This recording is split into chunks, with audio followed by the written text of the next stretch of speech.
Hello. Today we're going to discuss how to create a basic Angular application using the command line CLI.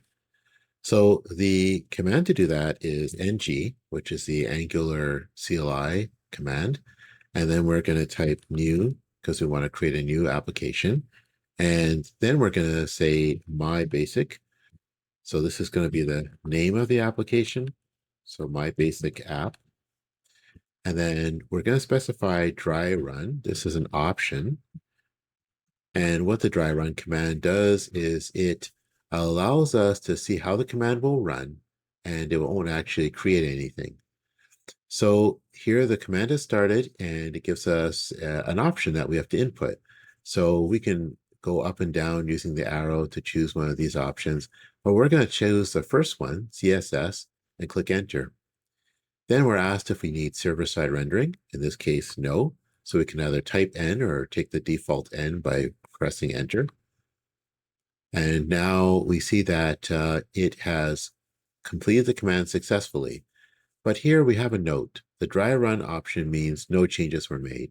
So that means that it's telling us what it would do, but it didn't actually create anything.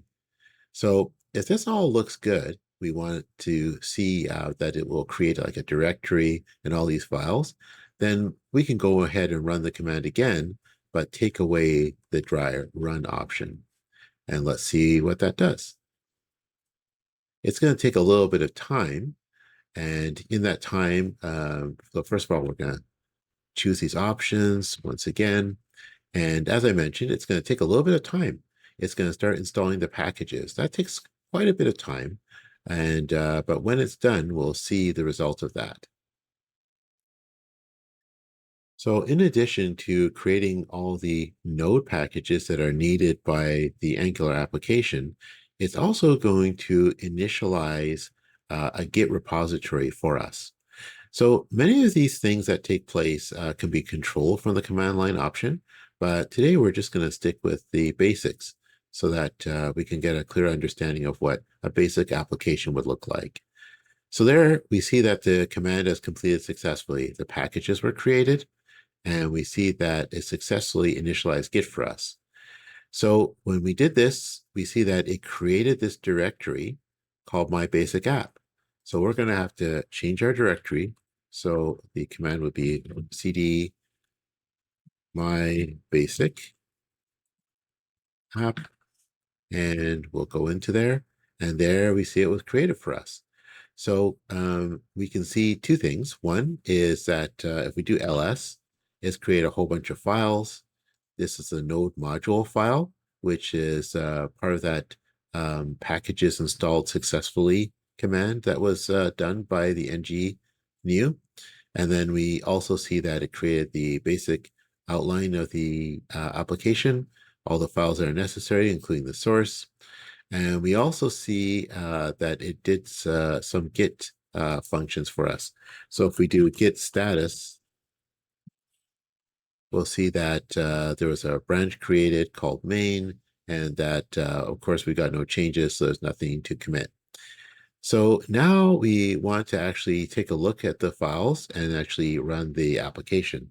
So if we're using Visual Studio Code, we can do code space dot at the command line, and then press enter. And it's going to open up Visual Studio Code for us. So once again, we see that's created a whole bunch of node packages. And we also see that it's created the source files for us that would appear in our basic application.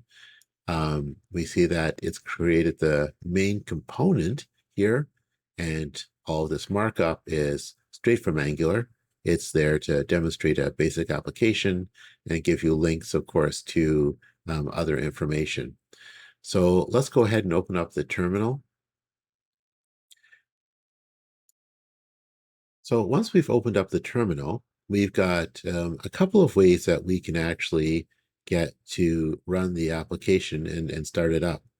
How would we know what we have to run from the command line to start up the application? The scripts to start the application are found in the package.json. So here we see in the package.json, there's a section called scripts. And these are commands that can be run that will be recognized in the command line. So here, so this package.json is a node package.json. So these would be considered like node commands. And these node commands, like start, actually have a script attached with them, you could say. So once again, it would call the ng serve, which would start up our application. How do we call these node package scripts?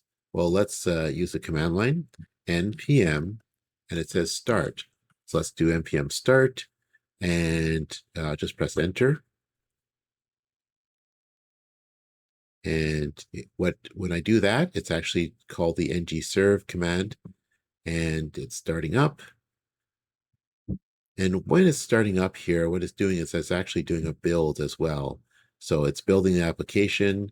There's this option about sending analytics to Google, but we'll say no at this time. And it's going to take a little time to build. So what it did when it did the build command is it created these JavaScript files, which are necessary, plus it had the CSS file created as well. And these are all necessary for serving up the application. And we can see here that it's completed successfully, and it says that it's listening on this port. So it's ready to be viewed. So what we can do is press the control key and then click on this link, and it's going to open up the basic application in the browser. So we see here it's all ready, it's working, and it's given us a few links to go to the Angular documentation. But in this way, we know that our application is running. So let's close the browser for the moment. We'll close this tab, and we're going to close the actual application by going Control C, so we can stop it. And we're going to go back to that package.json. And we notice that before we ran npm start, right? And that served our application. But we can also just use the actual Angular command. So npm start is the node command, but the actual npm start is just calling a script. And that script is ng serve. So if we say ng serve, and just press enter, it's going to start the same process. It's going to build based on what we have in these files here. It's going to produce our JavaScript that's necessary, styles, or whatever is necessary. And then once again, we can press Control and open up the application, and there it's served up for us. So that's just creating a basic application and running it. In later videos, I'll show some of the other options that could be used in creating the application and running it. Thank you for watching.